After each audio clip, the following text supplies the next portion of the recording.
Olá, amigos! Sejam bem-vindos a mais um vídeo em que propomos estudar o livro Voltei, ditado por irmão Jacó, pseudônimo de Frederico Figner, pelas mãos iluminadas de Francisco Cândido Xavier.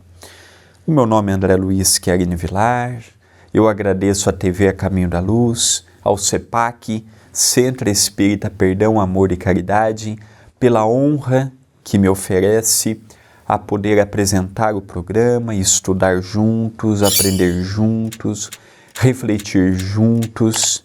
Estar aqui no dia de hoje, para mim, é uma alegria imensa e agradeço pelo teu carinho, pelas tuas mensagens, pelas tuas vibrações positivas.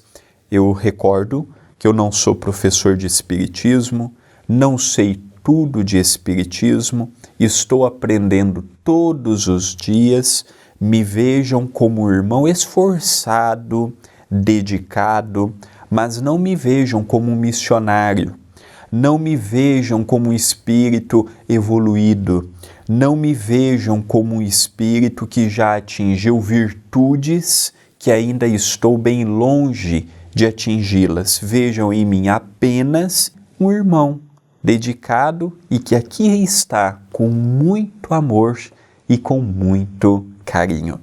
Hoje nós vamos dar continuidade no capítulo 4, que iniciamos no vídeo passado. O tema do vídeo de hoje, repouso breve. Diz-nos o Espírito: irresistível desejo de dormir assaltou-me. Bezerra, Andrade e Marta eram benfeitores e expressavam a vida diversa em que eu penetraria doravante. Com certeza, guardariam 1000 informações preciosas que eu esperava, curioso e feliz. Mas como vencer o sono a pesar-me no cérebro? Então, nós vemos aquele sono reparador. Vemos o sono também narrado por André Luiz no livro E a Vida Continua. Vemos o sono narrado por André Luiz no livro Os Mensageiros, Obreiros da Vida Eterna. Este sono, ele é muito natural, é um sono de refazimento, quando o espírito aproveitou a sua oportunidade reencarnatória. Ele precisa reabastecer para aquela nova realidade. Ele estava muito feliz, ele tinha muitas perguntas a fazer para aquelas 3 entidades espirituais, mas ele estava cansado, fatigado, o seu raciocínio não concatenava com a vontade que ele tinha naquele momento de inquirir, averiguar a nova realidade. Ele estava exausto. Muito natural, é muito comum no trabalho de desobsessão. Eu já tive a felicidade de conversar com várias entidades espirituais que me narraram esta questão do sono. E mais uma vez temos a oportunidade de confirmar a importância que o sono reparador tem para o espírito que desencarna, aproveitou a sua oportunidade reencarnatória e se aclimata num novo corpo perispiritual para dar continuidade à sua jornada terrena. Continua a descrição. Extenuado, vacilante, notei que não envergava as mesmas peças que usava habitualmente no leito. Envolvia-me vasto roupão claro, de convalescente. Aqui já tem uma informação interessante. Ele estava no hospital ou na casa dele com determinada roupa. E de repente, quando ele se vê desligado do corpo físico, ele nota que está com uma outra roupa. Como se fosse aquele macacão, como se fosse, até ele usa aqui uma expressão interessante, como se fosse um roupão claro de convalescente. Esses que nós temos nos hospitais quando passamos por um procedimento cirúrgico. Mas André, se eu desencarno com a roupa amarela, eu não vou acordar no mundo espiritual com a roupa amarela?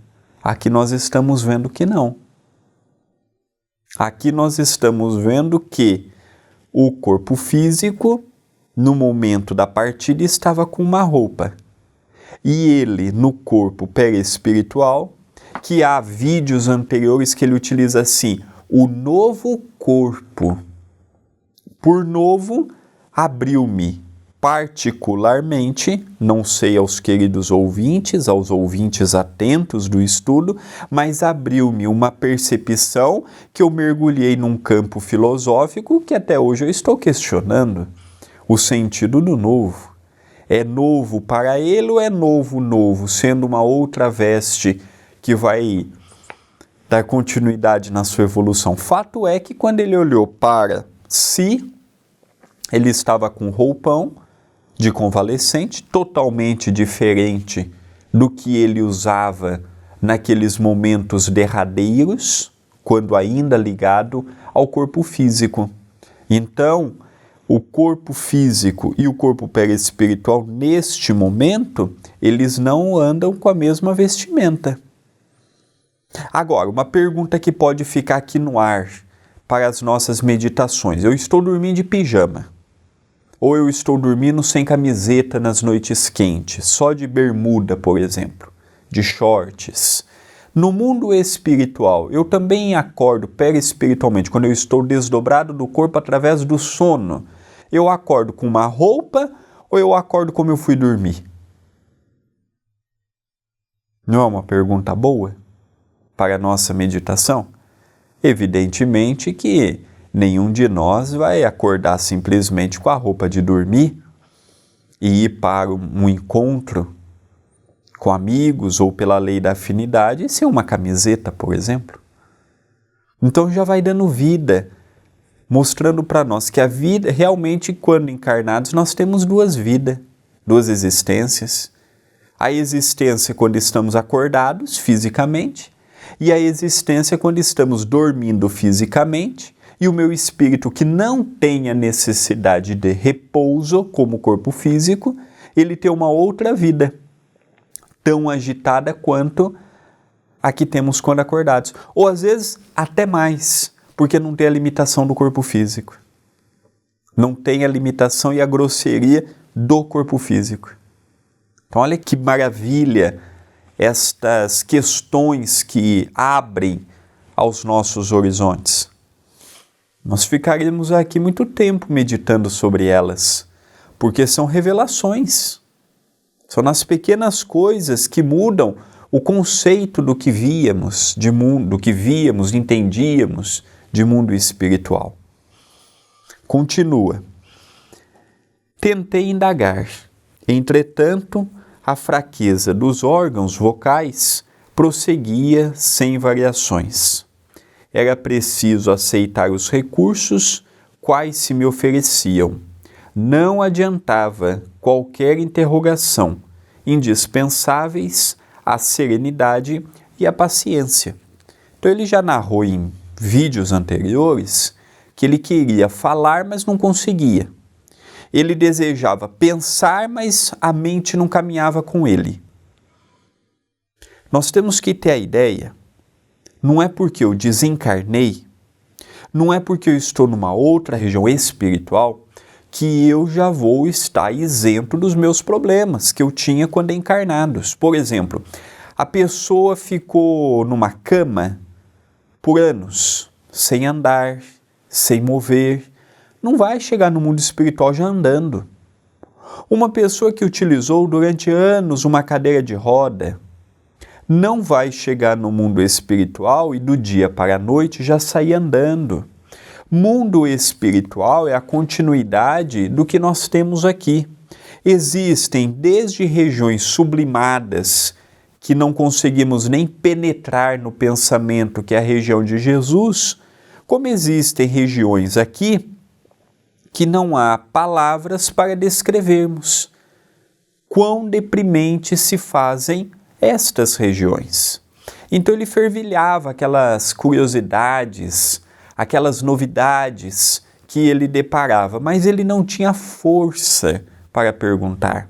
Ele não tinha força para parar um minuto, projetar o seu pensamento e dali formar uma questão. Ele estava muito enfraquecido, então qual foi o remédio que ele viu? Aceitar. Parar, resignar e mais para frente, quando as coisas acalmassem, quando ele passasse por este repouso, já que ele estava extremamente fatigado, aí sim ele teria a oportunidade de questionar os mentores amigos acerca do que aconteceu com ele, do que acontecerá com ele daqui para frente e essas novas sensações que estamos vendo. Continua o espírito amigo.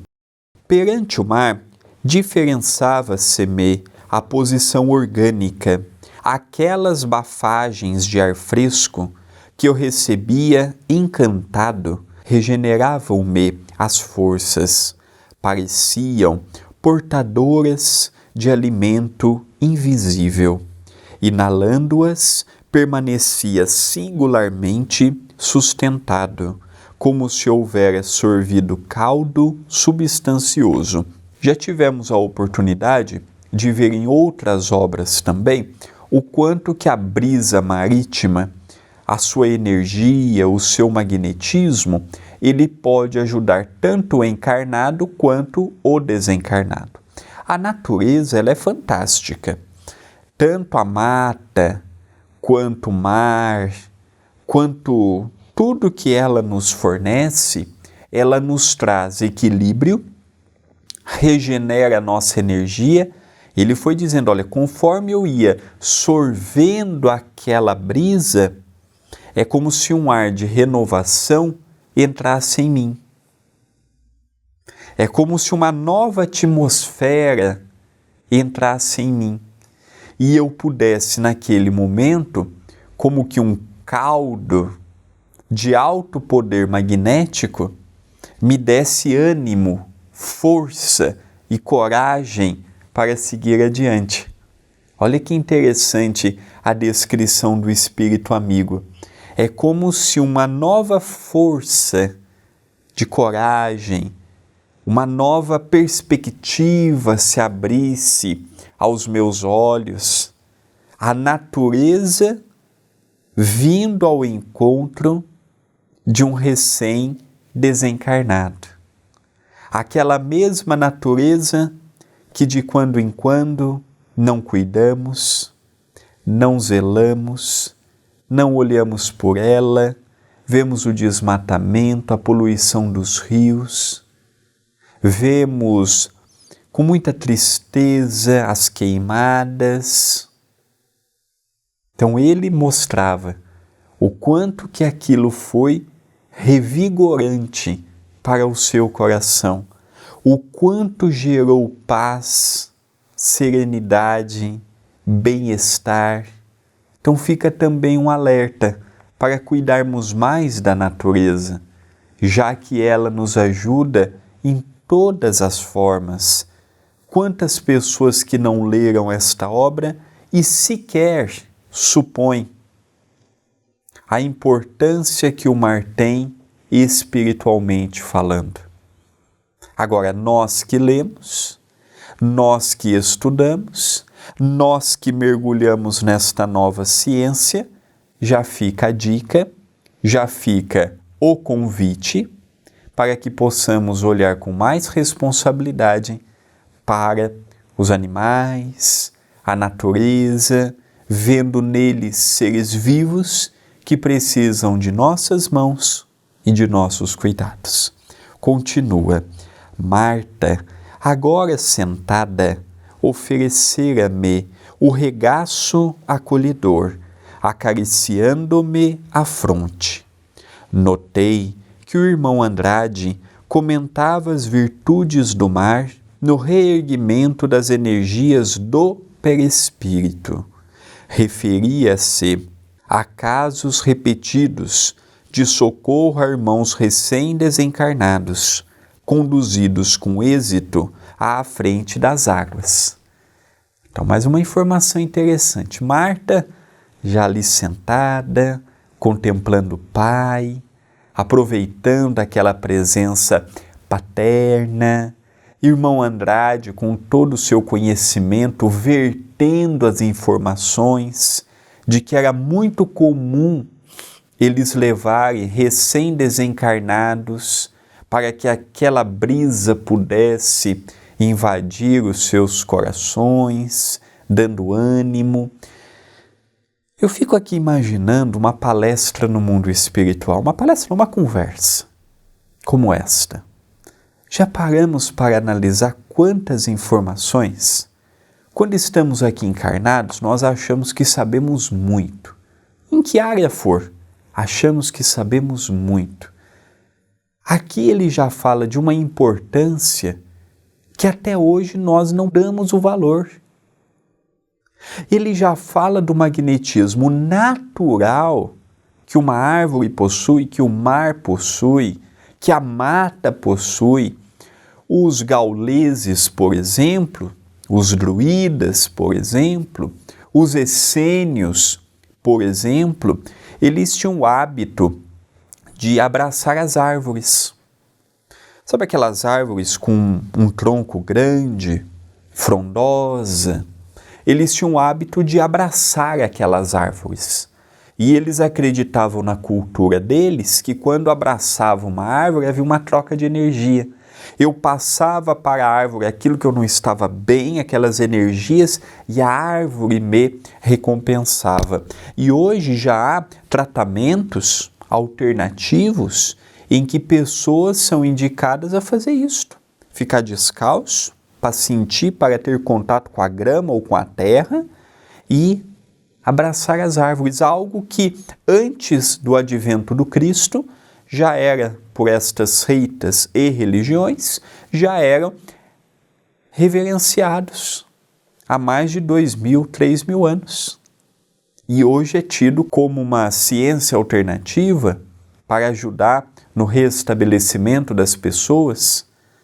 Então a natureza ela tem muito a nos oferecer, não apenas o mar.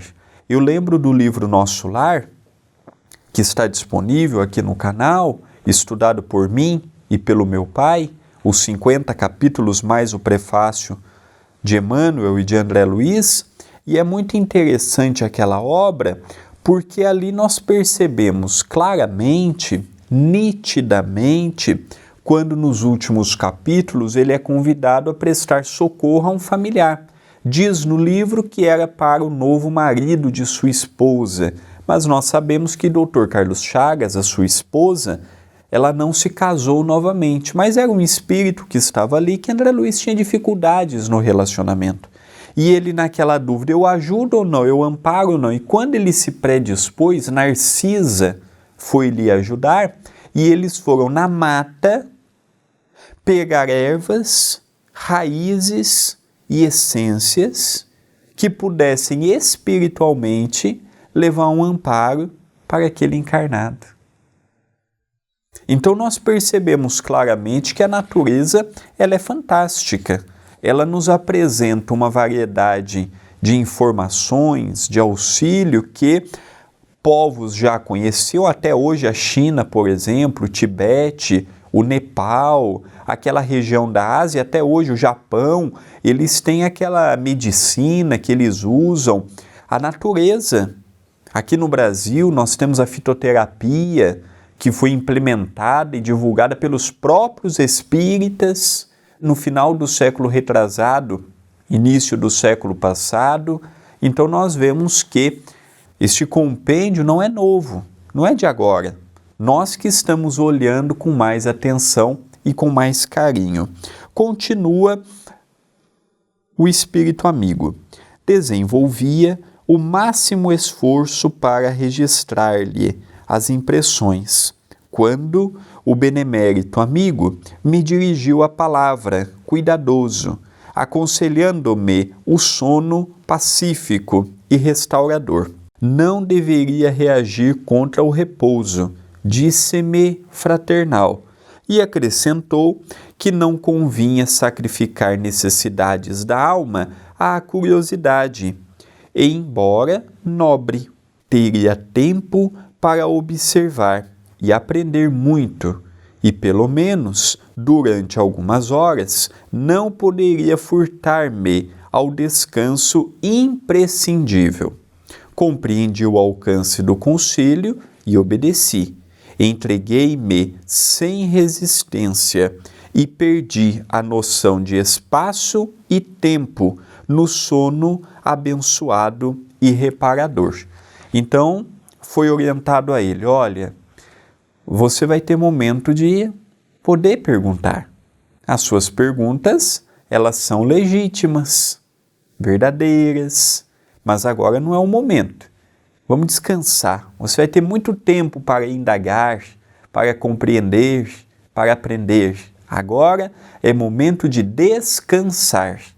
E ele, ouvindo dos espíritos amigos, a qual ele nutria tanto afeto, tanta simpatia, ele não relutou contra o pedido que foi feito, e ele diz que perdeu a noção de tempo e de espaço.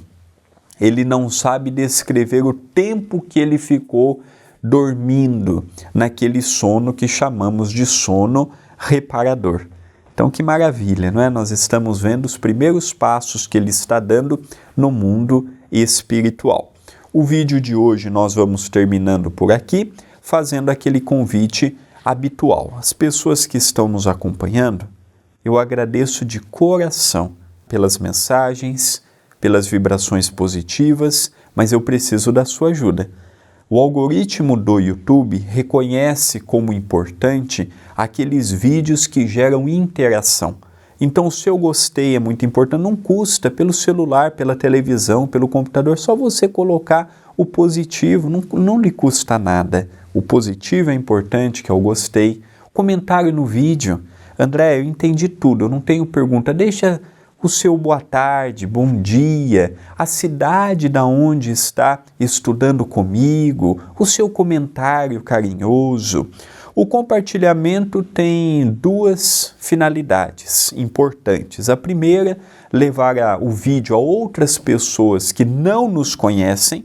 Quando você compartilha, quando você coloca numa rede social, quando você divulga no WhatsApp, você está levando este vídeo a outras pessoas. E é importante também para o YouTube que eles vejam a tentativa de alcance através do compartilhamento.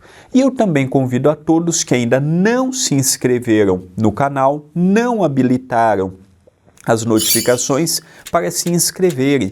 A sua inscrição, ela é muito importante. E se você já é inscrito, convide os amigos, os familiares, os companheiros e companheiras do movimento espírita para poderem fazer parte da TV A Caminho da Luz, que é um departamento do Centro Espírita Perdão, Amor e Caridade.